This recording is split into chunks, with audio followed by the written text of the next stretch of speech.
ನೋಡಿ ಫ್ರೆಂಡ್ಸ್, ಕಿಡ್ಡುಗೆ ಜ್ವರ ಬಂದಿದೆ. ಅದಕ್ಕೋಸ್ಕರ ಕಿಡ್ಡುಗೆ ಅಂತ ವೆಜಿಟೇಬಲ್ಸು, ಸೊಪ್ಪು, ತರಕಾರಿ, ಕಾಳೆಲ್ಲ ಹಾಕಿ ಮಾಡಿರೋಂಥ ರೈಸು, ಪ್ರೋಟೀನ್ ರೈಸ್. ಇದು ತುಂಬ ಎನರ್ಜಿ ಸಿಗುತ್ತೆ ತಿಂದರೆ ಜ್ವರ ಬಂದಾಗ ಮಕ್ಕಳಿಗೆ. ನೀವು ಕೂಡ ನಿಮ್ಮ ಮಕ್ಕಳಿಗೆ ಮಾಡಿಕೊಡಿ.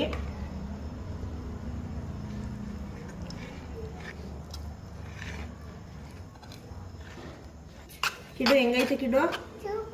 ಫ್ಲೇವರ್ ಹೆಂಗೆ ಬರ್ತೈತೆ?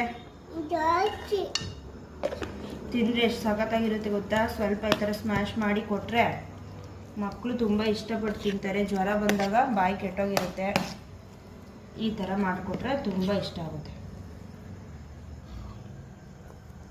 ಜ್ವರ ಇದೆ ಅನ್ನೋ ಫೀಲೇ ಇರಲ್ಲ.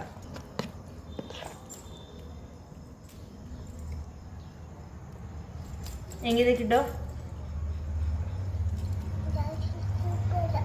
ಸೂಪರಾ? ಆಯ್ತು ತಾನೆ?